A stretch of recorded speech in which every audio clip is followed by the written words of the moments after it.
Welcome back to E3 TV. Today, we're getting unfettered access to Fort Lauderdale Executive's tower.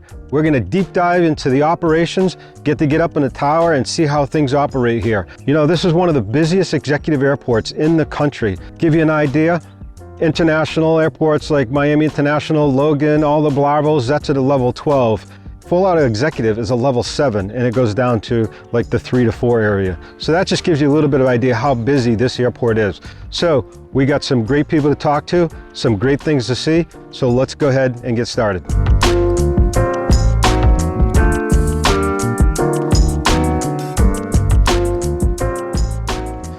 Hey everybody, okay, so we are here with Kamar, who's one of the supervisors here at Fort Lauderdale Executive Tower.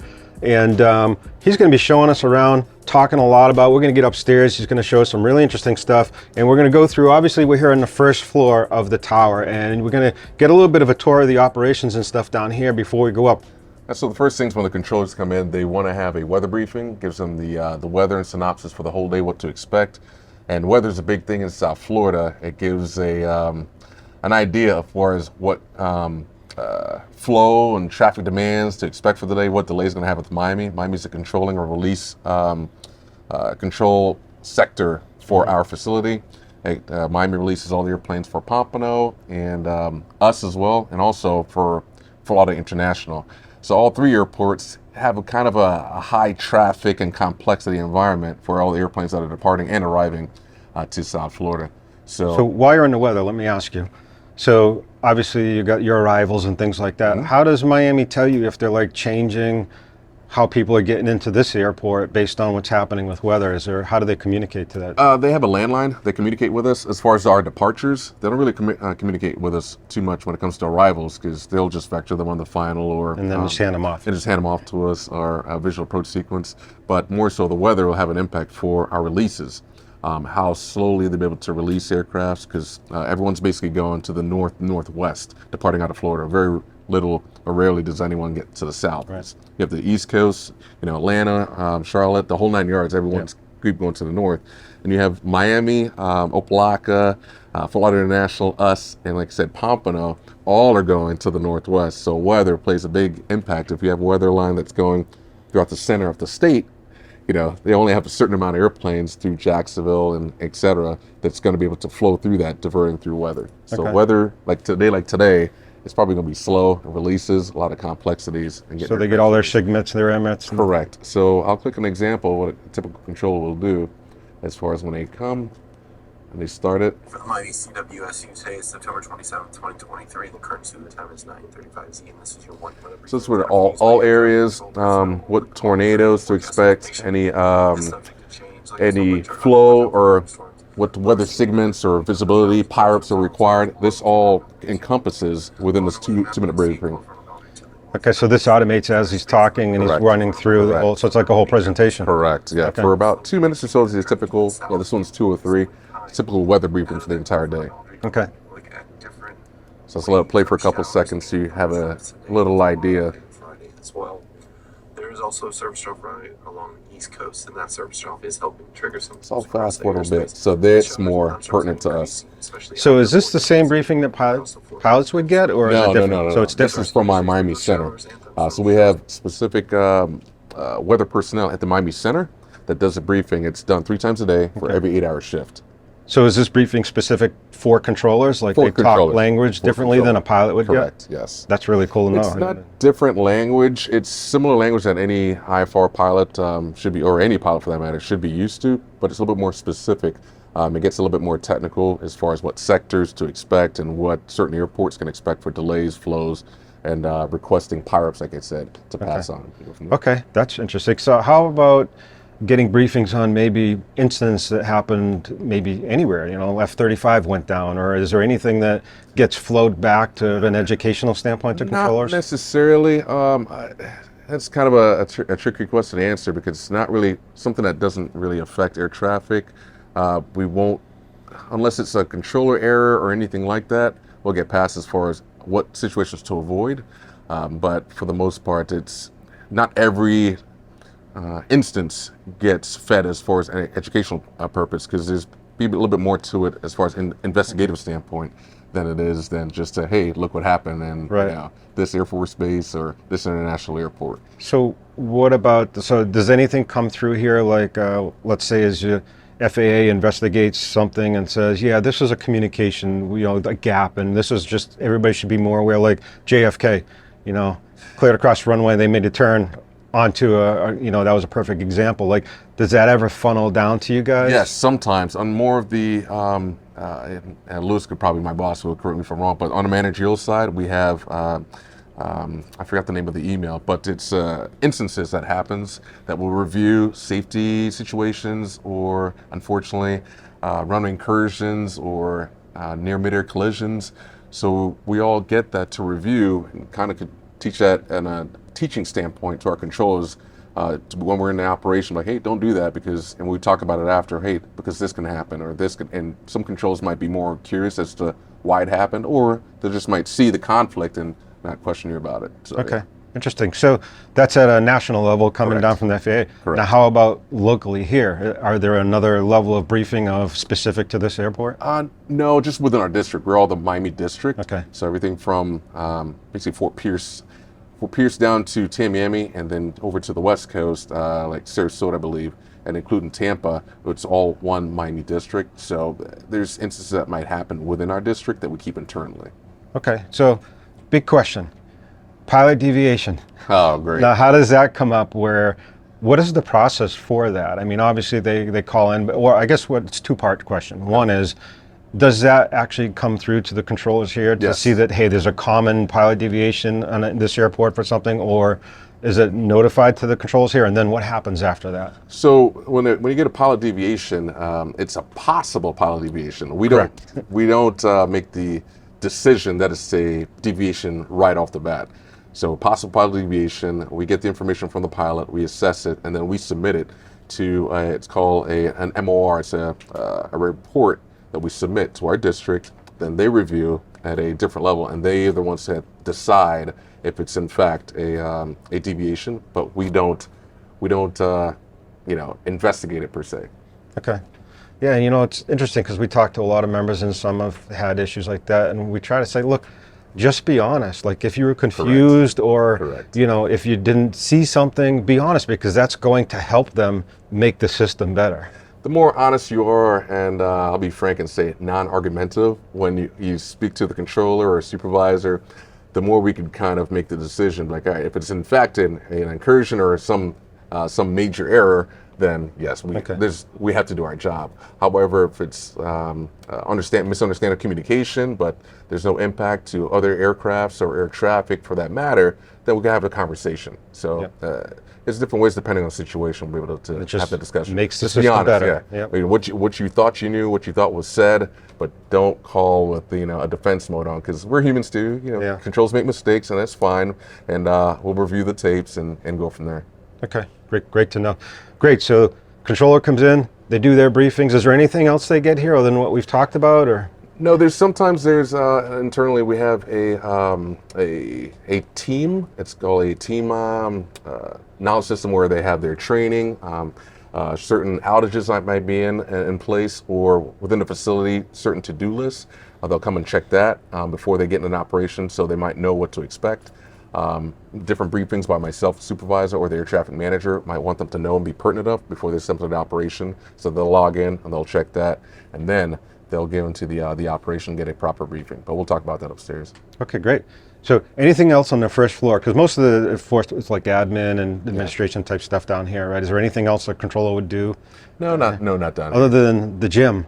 Gotta have a gym. You gotta have a gym. Gotta have a break room. A gym with a smoking sign on. That's right. Yeah, no smoking. We have a break room as well. So they need adequate enough break when they're on position to come down and kind of thaw out before going and working in complex traffic. Okay, great. Well, let's go up and we'll talk more about those areas. We have our tapes, as it likes to be known, and we have it. That's our data room. Tapes. What's a tape?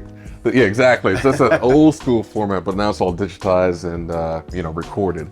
So we can go back to exact time, time and date and positions, obviously, and pull it up and go from there. Are there any floors in between, or is it just? Mainly for the tech ops guys. There's the ones that are our backbone for air traffic. I mean, without them, we really can't operate because they take care of the radios, communication. So like IT and hardware, software? Correct, yeah. What's J? J's junction level. Okay. That's where we're going. Junction level.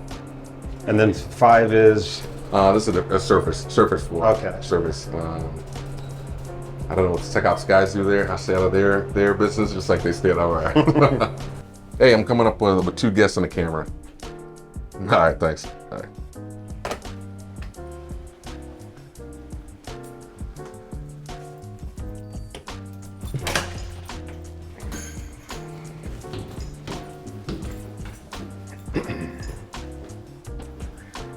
And this is the catwalk we spoke about, if you want to do that later.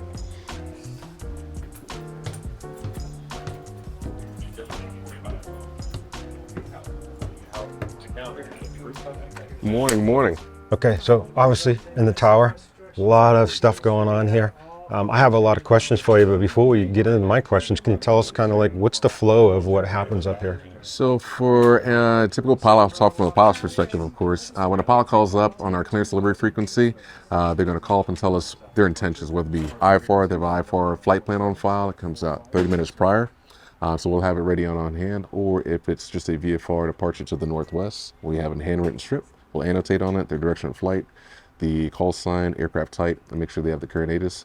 Or if they have VFR flight following, like an example strip we just did, has the call sign, the aircraft type, their beacon code. Just any pilot knows you want flight following. This is an IFR. Is this from an IFR filing? No, this is a VFR. Oh, this is VFR. Yeah, VFR on it. So we just put an example strip up, just to give an example of what it looks like. So this prints out like this? Yeah, it prints out just like this. So when I call in and say, hey, VFR to the northwest, you guys are typing it in, you're not handwriting? So it depends. If you just want VFR to the northwest, you'll just still remain in your VFR squawk code, the 1200 squawk code. However, if you want VFR flight following, we'll need all the pertinent details. Like the call sign, of course, you're going to have a call sign, aircraft type, your altitude, requested altitude and route, and of course, your destination. And always going to let us know you have the ATIS. Always let us know you have the ATIS, because it creates less work for us to keep. You go to ground position, you have to verify it. And we have to make sure you have all the pertinent weather data before you depart. That's our job, to make sure you're safe and know of all weather activity in South Florida. Okay, so while we're on clearance, a lot of times, and I think it's because I'm respecting the controllers, but maybe I'm not. Like when I call for a VFR, I usually call first, November 300, clearance, November 300 whiskey VFR. And then I don't say everything else until they come back and say, go ahead, or is that good, or should I sit there and just go through the whole thing? It depends. You could use, frequency, how would you say it now? You use your discretion. If you hear the frequency is busy, then I'd do your way what you're saying. But if it's not, you can just say everything at once. If frequency is relatively quiet, we'll get and annotate everything in one hit. Okay. But if he's talking to different airplanes, giving an IFR clearance or something like that, and wait for readback, we'd rather you just query, say, hey, clearance executive November 300 whiskey, VFR to the northwest. We'll acknowledge you, and then we'll come back and say, verified information, contact ground, and then aircraft. Go from there. Okay, perfect. And then following is everything that you correct. Yeah, we have our altitude. This is our internal side. We'll have the VFR altitude, requested altitude route. This aircraft here is VFR going to 2 India Sierra, common airport here for the flight schools to go and do their practicing, get outside the busy cluster of Pompano and Boca and our airport. Okay. Okay. Anything else on clearance that we should know? Not on clearance. That's just about it for clearance, for the basics of just when you call up and what to expect or what goes on inside, inside the operation. Okay, great. Then the strip gets handed off? The strip gets passed on to ground. So ground then has a strip, whether it's VFR to the northwest or it's a flight following or an IFR. Ground control is going to have all these strips on there, and then so you don't have to tell them, repeat exactly what you want to do again. Hey, ground, this is November 300 whiskey, VFR to the northwest. That's not necessary. He already has it there. It's already been annotated by clearance. You just don't know about that. And then he'll give you taxi instructions to the movement area and go from there. Okay. Now, if I acknowledge on clearance that, I have ATIS Romeo, correct. Do I have to do that again at ground and say with it? No, not at all. Clearance, you're good. Clearance is good. Once you've given all your pertinent information of your intentions, VFR, IFR, like I said, and you've verified you have the current information or the ATIS, that's all you need to say, just once. Okay, so how does, but the ground controller doesn't see anything or know here that you've acknowledged that you have the ATIS and all that. It's just the clearance controller's responsibility, just make sure that Correct. you've seen it. Yeah, the ground control, if it hasn't been annotated by clearance that you have the current ATIS, then ground control will then query and see if you have it. And then they'll annotate on the strip. Current information right now is Victor. I just created this just so Miami departure frequency, your clearance has been read. It's been check marked there, and the departure runway is runway 9. Okay, great. So then what are the other boxes for? Oh, we'll get into that. That's more of our internal deal. Possible pilot deviation there. Something along those lines. All right, so now we're on the other side, runway 9 here at FXE. Like we said, one of the busiest executive airports anywhere. But so now we went from clearance to you handed it off to ground from this point. What's the process from that? So ground will then give the taxi instructions to the movement area, which is going to be the taxiways, and get them to the runway. And sequence them, of course, for the local controller or tower controllers, pilots know it, to the runway for depart. Sometimes we have a long line waiting to go for releases. Like today's a perfect example of weather day. We have a lot of flow to the north. So our releases, IFR releases, we'll kind of stack them on taxiway alpha. Those that fly in and out of exec will hear the repeated changing of full length or at alpha 2 for departure, and that's usually reference to IFR releases. So we'll sequence them for the intersection to be able to depart, get them out as efficiently as we possibly can. So question I have, and want to get thoughts from you guys, if you give a clearance to cross a runway, you know, should that pilot be, when they get on or they're crossing that runway, all lights on at that point while they're crossing the runway? That's going to be up to the pilot. We're not really noticing the landing lights. This isn't a training course. We just want to be clear. We're not training. Yeah, no, not at all. We don't notice. With the lights and all the operation aircraft is all up to the pilot. Okay. We don't get into specifics, just like we don't want the pilots to get into specifics of how we control aircrafts. Okay. So turning land lights on or whatever lights are whatever on, that's up to the pilot. The only thing that we'll see, we have binoculars, make sure everything is tidy on the aircraft. Baggage doors is a big thing that sometimes before an aircraft departs, Interesting. I didn't know that. rolling, they start departing. Doesn't matter if it's a training aircraft or sometimes like a Navajo or small piston or a jet prop. They'll depart and the cargo door will be ajar, and then they'll have to abort takeoff or something along those lines. So you're always looking for that then? Absolutely, no, absolutely. Anything that seems amiss, entering the cells. We've seen that we're uneven on a jet. A Lear, for example, last week, the cowling at the bottom end of the jet, right before the reverser, it was loose panel. So we just let the pilot know. Okay. So you pull into the run-up area and do whatever you do, or taxi back to the ramp because the jet's going to be hot. Okay. And do whatever accordingly. Interesting. So when I need a run-up, when I call ground, should I let them know right away? Because I hear it a lot here that the controllers have to keep asking, do you need a run-up? Yeah, it's best you to advise us if you need a run-up. With most pistons, like the Cessnas and the Cherokees and most of those, we're going to assume, we don't like to use that word, but like to assume that they're going to need a run-up. So if you don't need a run-up, it's probably best you just tell us no run-up necessary instead of telling us you need a run-up. Okay, interesting.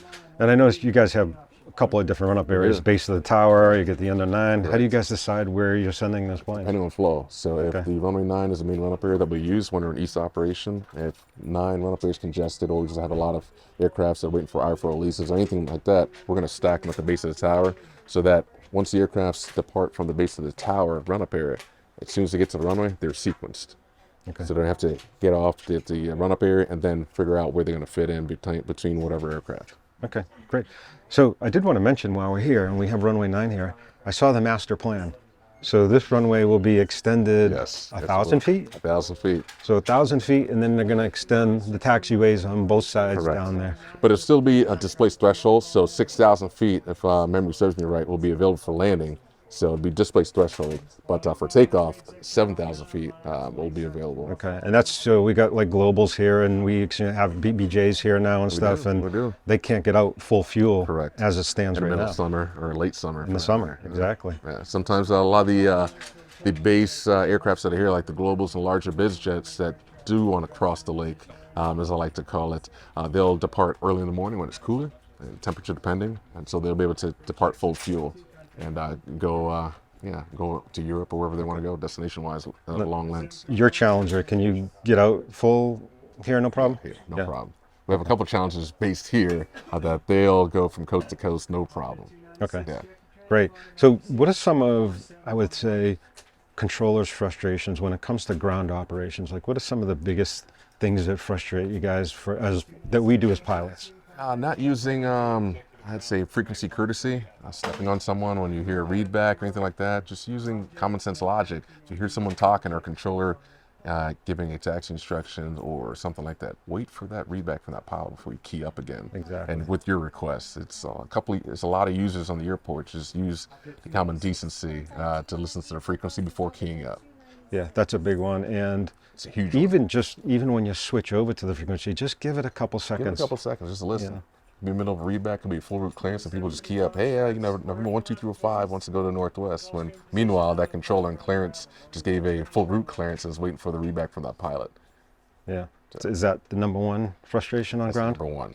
Really? Okay. All frequencies. Okay, changing over to tower here. You know, and one of the things we did in the tower tour is they told us, look, we don't have to check in. If ground has handed us off the tower, we get up to our tower here at this airport. It's, you know, they know you're here. They see you. They have their tapes, their tags. So you just get in line and wait for them to call you. Now, it might not be the same at every airport, but so it is here. Take off at Minor. Like they just did. Courier track 185, contact ground went off. Contact ground, Courier track 185. What else on ground that, comes up a lot? That's the main one, because apart from that, we'll move the aircrafts and, give them sequence accordingly. But just listening to the frequency before you're keying up is probably the number one. Okay. Now, I know here we got crossing runways and things at FXE, and you got a couple of hot spots. Do you guys deal with those differently? You think differently? Are you more We're just more paying aware of that. Yeah, attention? we're paying attention to those hot spots. Okay. In what ways? Like, Well, one of the main hot spots being here at Bravo and Echo, and just the exit point of runway 9 on Bravo. We're going to make sure that if we're giving an aircraft a taxi route instructions on runway 9, like via Bravo Echo, make sure that they make that left turn onto Echo instead of Alpha, because then that could create a conflict for aircraft exiting off runway 9 on Bravo. Okay. So that's the main one. now, 1-3, I noticed sometimes somebody will land, they miss the Bravo taxiway, and automatically just get off on 9 before the controller told them to. 1-3. 1-3, I'm sorry. Yeah. 9, get off on 1-3. I mean, is that okay? I mean, No, you should never turn on, all pilots should know, you never turn on a runway unless instructed by the controller. So you Okay, never so know. Yeah. that's key. I see it all the time here at FXE. They do down And I turn hear on that the runway. controller didn't tell them, okay, to exit on 1-3, and they just do it anyway. Yeah, only when the controller tells you to turn on the runway should you turn on runway. Never turn on runway just at your own accord just because you missed taxiway Bravo. That goes for here or any other airport. So past 1-3, go to Echo. Is it Echo? It's going to be Gulf. Golf after that. Gulf's going to be the next taxiway after Bravo on the east side of 1-3. Okay.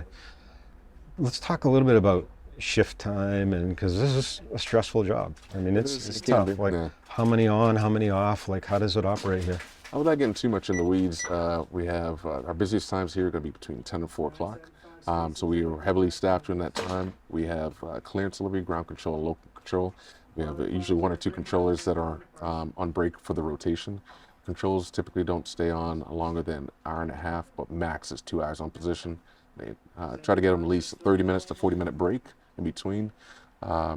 Anything longer than an hour and a half, even close to 2 hours, the mental aptitude starts to decline. So from a safety standpoint, we get them a good break. So hour 15, hour and a half is what we try to run here internally. Make sure they're fresh and still be sharp to maintain overall safety. Okay. So, and then I see, it's pretty busy up here, and then, you have somebody behind here overseeing or watching. Like, what are their thought processes, and what are everybody doing? Apart from the 3 main positions, clearance delivery, ground control, and local control, we have a control in charge position or supervisor position that is operational oversight, secondary eyes for the operation. Mainly monitoring local control, that's our most busiest and complex position. Secondary eyes in case we're all human, so if something's missed by the local controller, the safety aspect, safety net, like, hey, watch that guy or turn that guy, or we have a release. We're getting landlines from communicating with Miami internally for our release program, changing sequences. But if local control is kind of light, not really busy, and there's complexity on ground, then we'll monitor the ground control frequency. Okay. All right. I don't want to get deep into every position Yeah, here, sure. but so is the supervisor listening to frequencies at the same time, or Yeah, what's? the one main frequency that the supervisor is going to be listening to is a local control. Okay, tower. Yeah. So it's tower. So there's two usually listening on tower. Well, one's controlling, the other one's listening. Listening. Okay. And what are they just listening for? Like you said, like if they're sensing Compliance, getting tired, with, or yeah, you know, with compliance and complexity, make sure the instructions are given are complied with. Might be something that could be missed by the local controller, or they're not haven't seen. So it's a second safety net for the operation. I try to stay up on listening to situations all over the country on ATC frequencies, and a lot of times you'll hear where controllers will start to elevate a little because a pilot is just not doing what they're supposed to. They get frustrated, and then all of a sudden I hear them come back down. Now is that somebody says, "Hey"?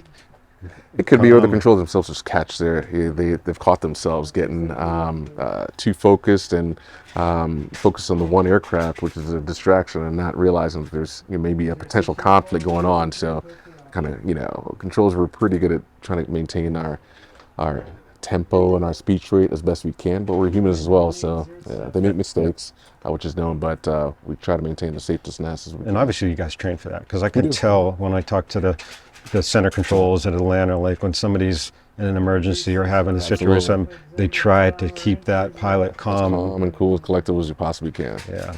So I appreciate that for Absolutely. sure. So, all right, so we talked shifts, and how many days on, how many days off? Is it like?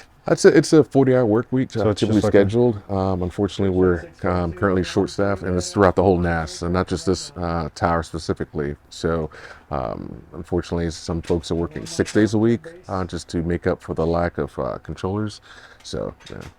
Yeah, and I don't think pilots, especially here at Fort Lauderdale, appreciate what's going on in the activity. Yeah. And some of them get frustrated and say, "What do you mean I can't do touch and goes in the pattern?" And I'm looking out here saying, "Why would you want to?" It's like there's a lot going on. Yeah, I think a lot of pilots, especially a lot of GA pilots, not knocking the GA pilot, I'm a GA pilot myself. Yeah, me too. But I think they really underestimate how busy and complex the South Florida airspace is, mainly dealing with our airport. We have island runners from Navajos, caravans that are coming in, Global Expresses, Challengers, Extras that come in all different speeds and different altitudes, and some of them they're not too familiar, so it adds numerous layers of complexities for us. So how do controllers stay up to speed on the different aircraft and speeds and things like that? Because I knew even as a pilot, I mean, there's a lot that... It's just training. The initial training is pretty good as far as telling them what different aircrafts can do and sequencing. We have our own rules and regulations of separation between single engine airplanes, twin engine aircrafts, and then jet as well. And then just by on-job experience that's been passed on from training to know what aircrafts can do certain speed and what to expect. For example, I'll give you an example, like Navajos and caravans, you can almost do roughly the same speed as caravan, could slow down significantly on final. However, just get them to the airport, they could do roughly about 120 or so we can expect that on the final. If we have to adjust it or just ask them, reduce your final approach speed, we'll do that in reference to getting certain aircrafts out and getting them out as efficient as we possibly can. Okay. Now, I know like our Carbon Cub, I guess it's new, because when we say, hey, we're a CCX 1000, oh yeah, they don't know no, what it is. And they don't know I can we'll float at 40 knots. Correct, yeah. Like, we'd rather you not go that slow. We say, there's Cessnas that are based here, Cessna 150, they'll get down to 60 or 50 knots in the final. Ooh. It gets us by surprise at times, but then we look at the wind and know what to expect, because the wind will play a factor with that big headwind. If it's 15 gusting 2.5, that Cessna 150 is probably going to do 40, 50 knots on final. Okay. Typically they'll do 70 knots on final, but that's just an example. Okay. So is there anything that you guys get as like new planes come out? No. You just have to figure it out and learn it as it goes? There's a couple folks here that are airplanes nerds like me. We'll look it up and see what it is. Or just when it lands, we'll look it up and see the specs and kind of know what to expect and pass the word on internally and go from there. Okay.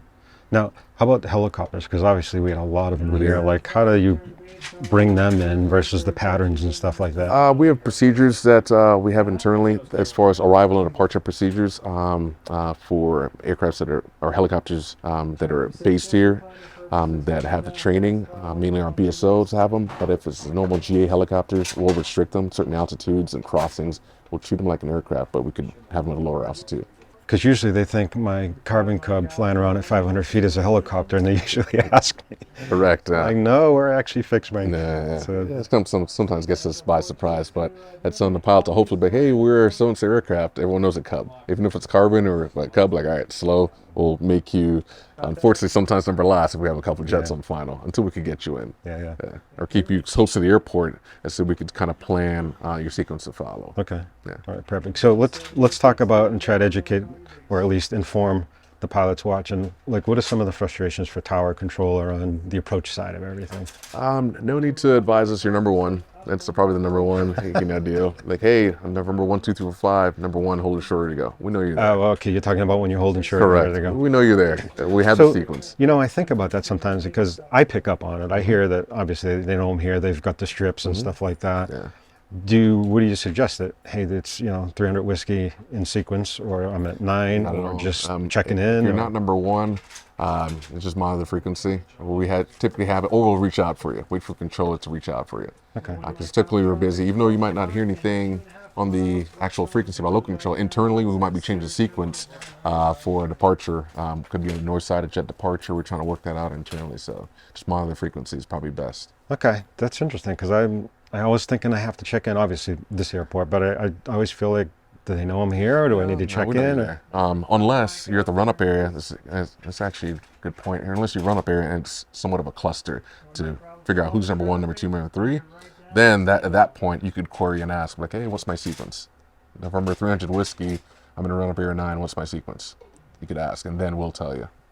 Okay, because usually I just ground. I'll tell them I'm done with my run up. They'll say, If you're done with the run-up, then I just taxi around and get next in line. I mean, is that what I should do? Yes, you should do that. I was just giving you an example in reference to leaving the run-up area at runway 9. That could kind of be confusing to figure out who's the next sequence aircraft. So that's when you could probably query and ask, hey, what's my sequence? Am I number 2, number 3?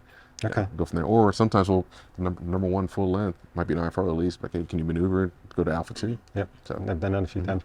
Can you guys see the tail numbers okay from here? Do you ever with have binos, yeah, with binoculars. Does it show on your scope that? No, we don't have ASD. We don't have that here, but the ground controller typically does a good job of sequencing the aircraft, so that it takes the load off the local controller. Okay. So I asked that because, like, in my planes, I usually try to, even when I get up, I try to turn it so my numbers are to you. Does that help at all? Or do you guys don't care? No, we don't care about that. We're So talking I'm about call overthinking sign. Yeah, you're overthinking. Okay. Some aircraft they don't fly by the air number. They'll go by call sign. Like Speedbird or Correct. something like that. And that's in no correlation to the actual end number. Okay. I mean, we could look it up, but that's a whole different subject. So anything else that we could do as pilots to help you guys on when we're down there on the ground? Not on the ground per se. That's just about it. Monitor frequency, using courtesy, not overstepping people on the frequency, giving the controller time to give readback for whatever control instruction was given to the previous aircraft they're talking to, and using common sense logic. I guess that courtesy goes a long way. And then how about on approach and the pattern? Approaching the pattern to the number 1, it would be do not follow commercial boulevard. That is not a perfect 090 and 270 heading that correlates with the approach of runway 9. It actually converges with the approach of runway 9. It's actually 280 heading, or 277, I believe, when the student pilots or just the aircraft that are inbound and right downwind don't follow commercial boulevard. I mean, they should be using runway 9 as their parallel. They could, but I get it. It's, you want to use this pilot to just following a road that seems easy, but it does not. It creates a conflict for our final. Interesting here. Okay. Anything else on approach that On we the could be approach? doing better? No, not at all. All the folks here that fly in, we really don't have much of an issue with the folks coming in that are flying in. Student pilots that are training, their instructors should be keying up and not putting a lot of workload on the controllers to correct their actions. The instructors are in the actual aircraft for a reason. Whether it be communication, using that logic. If you have the control that's busy, might not be a day to have your student, talking on the frequency, because it just adds additional workload and complexity. Yeah. That's actually a good point, because even me, it's frustrating to me when I'm trying to get out and I hear that. Absolutely. After like the second transmission, you can notice that your your students having a slight difficulty communicating, that's when the instructor needs to key up and do a debrief on the ground and teach them a little more ATC communication, and not having the controller having to repeat themselves and query more out of the student. That's not it's not fair to the rest of the users that are trying to get out and use the airspace efficiently. Along those lines, and I probably overthink it, I try to be as best as I can as a pilot. Like, I also hear it with people that haven't been to this airport before, or when I go to other airports that I haven't been to and I'm not familiar with them and I know they're busy, and I'm usually in a hotel or on the airport, I usually have my handheld or I go online and I just listen to ground frequency a little bit while I'm getting ready to head to the airport and stuff, and just understand how the operations at this airport are. And that might be overthinking it, but I tell you what, when I get in the plane, I feel more informed. My situational awareness is better. Good. I help the controllers because I'm able to say, Absolutely. hey, I'm ready to taxi with whatever, and I do need to run up because I know that's what they're looking for there. Absolutely. So it's interesting you said that. Okay. Yeah, that's a pretty good point you brought up as far as pilots need to just stick to the basics. Looking at the pilot pre-briefing before they depart, be familiar with the airport, the layout, what oddities there might be, ahead of them before they land, in the taxiway layout for the most part. So I think that needs to be brought back, especially at the instructor level, to instill in the students to know the taxiways, know where they're going, and not be so confused as far as when we give you base of the tower. Like, wait, what? Where's the base of the tower? Run up here. I didn't know there's one there. That's just an example of that. Yeah. I hear on a normal basis, and they'll pass right by the base of the tower to go to 9 because they're not familiar. Yeah, So, that's exactly why I did the video, because I was hearing pilots here that They're just didn't not understand. They didn't brief themselves. Man, back when I started flying, just like you did, flying longer than me, it's a lot more simplistic. Just bring the chart out, look at the airport diagram, but now everything's so digitized and just want to go direct to follow the magenta line. But we need to stick to the basics and do what we should be doing and be overall safe. Yeah, cool. And I don't want to go deep dive in pilot training because that's not what we're here correct, for. We're here to correct. talk about your operations and stuff. But the other thing I do see in a lot of pilots is really not listening to the whole ATIS. They get on, oh, it's Romeo, runway 9, and that's it. And didn't listen, well, there's crossing runways operation going on. Taxiway There's closures. taxiway closures. A lot of taxiway closures here, repainting, construction going on. So listen to full entirety of the ATIS. Yeah. Because you never know, it might be changing something. Echo might be closed, and your expected bias is to hear Bravo Echo to 9. That's the main taxiway route we have here. But then it's going to be Bravo Alpha. That's just an example, because Echo could be closed for painting, or we had that here about 2 months ago, and it took a couple pilots by surprise, and they almost turned on Echo. We have to correct them. So a couple more things on ground I wanted to ask you about, and then we'll get into more of the approach again. Sure. But I find that pilots are afraid to ask twice or double check with controllers. Do you guys get frustrated? No, not at all. Here's why I say that. Yeah. I'll come off a 9, and you just said something that's important. Like, we get into this pattern. I fly in and out of here, 5 times a week, and I get the same pattern. I get off on this taxiway, and then all of a sudden you get a hold short on taxi when normally you get cross. correct. And then it's like, well, wait a minute, 5 days this week I got cross, and did he just say hold short? And then I have to say, verify, cleared the cross, 1-3. that. So It's a human factor as well. You want to check and make sure, because we make mistakes. We try to make sure it's as safe operation as possible, but it could be a different reason too. We might have a tug on the other end. If we need you to hold short for, aircraft could be landing on 1-3, or whatever the reason. So you're not unsure, frustrated if we absolutely double not. check, No. especially double check crossing runway, Absolutely. double check. No, you know. no, we welcome that. If And, you're unsure about something, rather you ask, and then just do it just for either you're fearful to ask the controller, or you just want to comply just for compliance sake. So if you're unsure about something, ask. Good. And to that point, we'll get back to the approach side of it, because I was actually on approach to 1-3 a couple weeks ago, and saw an aircraft on 9 with its landing lights on, and I'm a short approach. Yeah. So I asked controller at that point, Verify clear to land for a 1-3, just to make sure, because I saw their Got it. light on there. So I don't know, are they rolling? Are they cleared? Got it. So yeah, I double check. So Sure. I think pilots shouldn't be afraid to No, talk not to at all. controllers. Yeah. It's an old school mentality to be fearful to ask controller. But definitely, if you're unsure about something, that Okay. for sure ask. And if you haven't noticed, they're actually nice people, so just so you great. Now also coming in here, pattern altitude, get down to pattern altitude. I mean, there's times I'm still up at 1,500 feet and I'm out there and stuff, and I'm always reminded by the team here, get down to 1,000 feet. Like, is that another issue here? Absolutely. When you're the Northwest practice area, or most of our aircrafts are inbound from the Northwest, let's say 70%, whether it be a GA aircraft doing flight following, or a local flight school operation coming from the Northwest. Most of our traffic comes from that area, but expect to be descended to VFR pattern altitude of 1,000, mainly because most of our departures are going to the Northwest, whether it be a jet or another departing flight school, or someone just going flight following. Most of our traffic goes to the north, and they're climbing. So we want you descending so those guys can climb on top. Okay.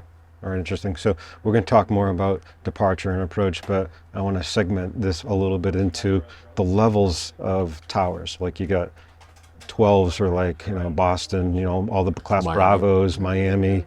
Those are 12s, and then you get all the way down to, what's the lowest? The lowest, I believe, now is either a 5 or a 4. Don't hold my foot to that, but I believe it's the bottom level is. I think there's a very few level 4 remaining, if not none, but more than likely 5. This isn't a stats conversation, but it's more than just to make the point about Fort Lauderdale Executive. Correct. I think you guys are about a 6 or 7? We're 7. So a 7 out of 12. Correct. And like, what's Palm Beach? They're Palm Beach is a level 9. a 9. A lot of us have an 8. 8, and you guys are a 7. Correct. That just shows you how busy Fort Lauderdale Executive is. Very busy. It can be crazy. And it can be very complex. Just where we're located, next to Fort Lauderdale International, as well as Pompano, which we share their delta with, overlapping. Those who fly in and out of here, look on the map, you'll see what I'm talking about. So I've been fortunate to be able to talk to somebody that's in the Boston Tower, Logan, and they're not too many steps above you guys. Well, 12. Sure. But I know what's in their tower. It's totally different than this. You guys, I'm surprised that you're able to do what you guys do here with the least amount of staff you actually have. I mean, how do you deal with that? It's just like training. It's a job that needs to be done, and we be as safe as we can.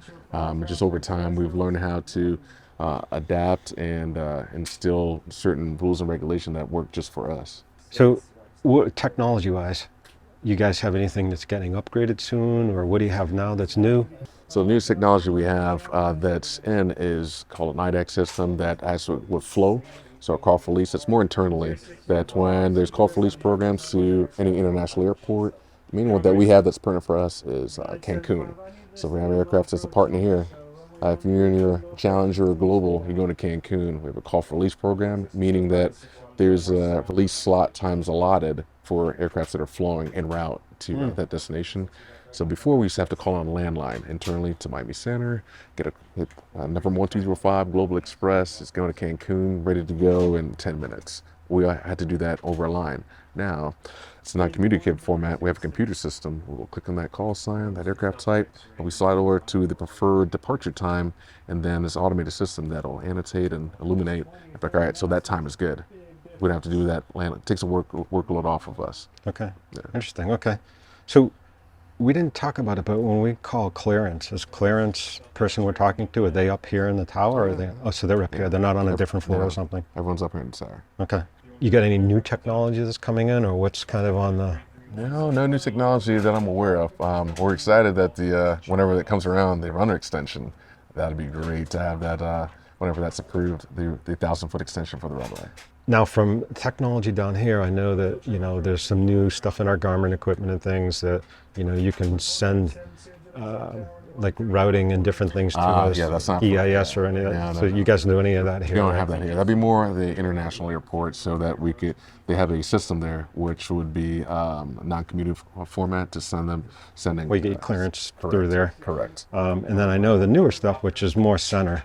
They can say, hey, we got to give you a rerouting. They can pass it through to you. You can accept it. Yeah, we don't have that right technology here. What's in your planes that you're running? What's your avionics? The avionics is a mixture. We use the Garmin and the jet prop that I mainly fly, all the way to the Challenger, which is, that's a whole different level. Is that the Collins and yes, stuff? yes. Okay, so it's a lot more complex than the GA aspect. Some of the GA stuff is very good. Like the 750s? Easy to use. I personally am an old school guy. I like the 696. Okay. See? I thought you were going to say the HSI, the round. Oh, well, I do like the steam gauges. That's what I grew up flying on. Okay. But it's simple. I like my steam gauges. Low and slow for me always works. I like to enjoy the scenery. Jets are fun, but it's nothing beats just taking a nice That's load. why I had a carbon cub. It's like I Absolutely. miss flying Yeah. down the beach at 500 feet. And The jet is fun, but it's just for the shiny jet syndrome, just to grab the yoke. I don't fly that often, but when I do, it's not as fun to me that, if I could fly with I just flew with a buddy that's based here. He's got a seaplane, good, nice, low and slow, and just go flying all around, do a little touch and goes in the water, and come on back. that's right. Yeah, Back to flying again. exactly. Cool. Yeah. Awesome. So anything else for the tower, like inbound, or anything else we can think of that we talked about altitude? Sure. Those folks that are transitioning north along the shoreline, that's the shoreline, just be pertinent if you're inbound to exactly going to call us just prior to either the final approach course for 27 or prior to the departure corridor of runway 9. It's a very busy area, just right at the departure end of runway 9. We have helicopters, banner towers, transition aircrafts that are just going south on the shoreline. So be cognizant of that. Yeah. Okay. What kind of communication comes in and out? Obviously, like Miami Center. How about like from Pompano or Fort Absolutely. Lauderdale? Like what kind of stuff happens? So the communication that we do, I'll just go down from north to south. So Pompano, they let us know what runways are in use, whether the IFR or VFR. Any aircraft that might be protruding into our airspace from them, it's a point out. That brings up another point. If an aircraft's talking to the controller, for example, us, and you're worried about Class Charlie airspace to the south or Pompano's to the north, you don't have to worry about remaining clear of either airspace respectively. We're the ones that's taking care of that internally. That's where the supervisor will take care of off the landline. So as long as you're talking to the controller, don't avoid that airspace or turn just because you're fearful of protruding into Class Charlie. Keep flying as instructed, because we're taking care of that on our end. Okay, on departure, you're saying just keep. Correct, or even arriving. If you're coming on the right down, say from the southeast, for example, and you're fearful, if we tell you to enter a wide right down for runway 9, which is going to be in Class Charlie airspace, don't keep coming closer to the airport because you're scared of still being in Class Charlie. We're taking care of that by letting Fort Lauderdale. I didn't know that, Exactly. and I know a lot of pilots not know that. Yeah. So that's interesting. And then on departure 9, you make that turn out. Correct. You got Pompano there. We do. Same situation. Same situation. Just fly your aircraft accordingly, and if you're slipping a little wide into the airspace, we'll take care of that on our end. Okay, you take care of it from the standpoint of Point, letting notifying? Pompano know that you're protruding into their airspace. Now, there's a difference between IFR and VFR, though, right? Absolutely. So in VFR, you need to stay clear. Absolutely. You should stay clear. However, if you're not able to, we'll take care of that. How do you take care of it? We have a landline, internal landline that we'll call Pompano on. So you literally pick the phone up at the time and I'm about to Say enter the computer airspace? system that we could hit a button and just give a shot. Pompano exec, hey, point out 3 Southwest, Cessna, Cherokee, Global, Northwest, IFR, VFR, climbing through 1,100. That's just an example. So thank you for doing that, by the way. Absolutely. Yeah. But that doesn't mean as pilots, we Correct. shouldn't pay attention to that. Correct. That's really good to know. Yeah, Interesting. fly as Now. instructed as far as the controller tells you to do. Okay. So don't just fly how you want to, because you might not be aware of other conflicts in the air where instructing you, say, fly a wide right downwind or a close in right downwind, or make a short approach. Like, we're telling these things for a reason, to avoid other potential aircrafts in conflict. Okay, great. I think another topic we should talk about there too is when you got budding airspaces or airports. Yeah. I'm departing either Fort Lauderdale to come to Fort Lauderdale Executive or Fort Lauderdale Executive to go to Pompano. Don't just take off and fly immediately into the airspace. Don't You've do got that to at talk all. and coordinate. Absolutely. So here we take off, we go to landfill, and then landfill we contact Pompano, and then we get in. So I know that's a big issue. I know it drives Pompano crazy. It probably drives you guys crazy. Like, what's the proper procedure? The proper procedure is fly as instructed. For example, landfill, say turn left to fly direct to landfill, but once you fly direct to landfill and we switch you, that doesn't mean turn directly to Pompano. You keep flying that northwest heading until Pompano gives you instruction how to enter their pattern. So that's another big thing. So if we want to fly direct, then we have to coordinate that with you. Can you guys call Pompano? And We get can, Okay. depending on the traffic and the nature of it, but chances are you're not going to get direct Pompano. They're almost just as busy as us and complex as well. They have 3 different intersection runways at Pompano, so they have their own set of complexities to deal with. That the blimp is based there, so depending on how fast or how slow you are, we could accommodate, or they'll accommodate the direct, but don't expect it. Okay, great. So now we're in our last leg for your space departure. Yeah. What are some of maybe the biggest frustrations and pilots do on you guys for departure? No real issue on departure per se. If we're given an IFR heading, most aircrafts, all of them are usually compliant with them. If you're going to the northwest, start that left turn northwest as soon as you practically can. The longer it takes for you to start that northwest turn, doesn't matter if it's VFR or IFR, the more you'll protrude into Pompano's airspace, which create a potential conflict for them. Okay, so let me ask you on that, because obviously I fly everything from jets to Conquest Sure. to a Carbon Cub and an Extra in 1 week. You know, if I take off out of here, I can take off on the Carbon Cub, and by the, Well, the that's fixed a little difference, I can different, make a yeah. left Sure, turn sure, out. sure. Do I Don't need do to that. clear that with you guys? Absolutely. You want to query by saying, request an early turn out. Okay, That's the best way to do it. If not, we're expecting you to turn at the departure end. okay. Because we might have aircraft that arrive in 1-3. Anything else on departure? No, not on departure. Arrivals, when the aircrafts are landing, try to get off the runway as soon as you practically can. Because we're sequencing aircrafts in and out. Our main runway is runway 9. So as soon as you land, if you have a Cirrus or Cessna, don't roll it to the end. Don't roll it to Delta. We all know that the aircrafts are more than capable of getting off at Alpha 3 and Bravo, Alpha 4 as well. So definitely try to get off the runway as soon as you possibly can. Okay. And you the guys biggest thing. do some land and hold short operations, Absolutely, right? Yes, yeah, absolutely. On 9, or is it usually 3-1? There's a west operation, runway 31 and 27 is land hold short. Okay. So hold short for both. Correct. It holds short for both runways on a west operation. And it's going to be wind depending as well. So it's not because, and also dry runway. So like today, it appears to be dry, so we can do it. But earlier today, no. Okay. All right, great.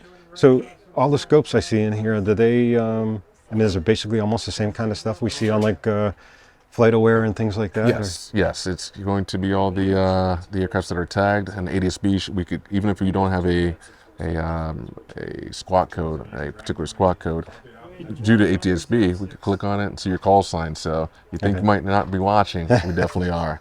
Especially those folks that are transitioning through the airspace just to the west and just trying to be low and slow. It creates a conflict. You're outside the Delta, but it's not a safe point to be transitioning at a low altitude through the final runway 9 here. Okay. That's one of the main things. So having said that, I always try to at least get the landfill or something and at least give them a mark, like I'm landfill amount, but how critical is it that I might be 6 miles northwest? Is that simple enough for them to kind of find our call sign? Absolutely, yeah. We're more of that than a landfill because we're looking by distance, not more so by specific waypoint. So your distance away from the airport is more pertinent to us than where you're at. Like, Okay. oh, I'm over the landfill, or I'm by the bend in the sawgrass. I get it. It's habitual. Most pilots do that. But we'd rather say, hey, I'm 8 miles northwest. Okay, that is a good point, because I've always been kind of taught certain airports know, and you kind of hear that sometimes. Most controls rather just hear a distance. So distance And direction. cardinal direction. Yeah. I'm 8 miles west southwest, or I'm 10 miles, southeast. More than like, here it's a little bit different. At the shoreline, you can say that it's something that's not moving anytime soon. But the bend in the sawgrass, we kind of know where that's at because it's a repetitive waypoint for most flight schools here.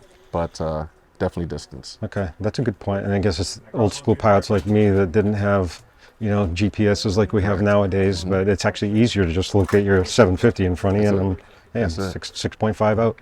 Yeah. Absolutely. Okay, great. 0.5 out's not necessary. Just throwing it out there. Okay. Great. Anything else on departure? I guess departure's pretty simple for you guys, simple right? for the It most just- part. Yeah, start the early turnout as soon as you can, as soon as you feel safe, and so it avoids Pompano, like I said. Okay. The same thing for departing to the southwest. If you're going to be departing to the southwest, start that turn as soon as you can. Just get on course, because we might have aircraft that might be a conflict approaching from the shoreline inbound that we need to be sequenced. So the longer it takes you to turn, the more it's going to be potential conflict for that inbound aircraft. Okay.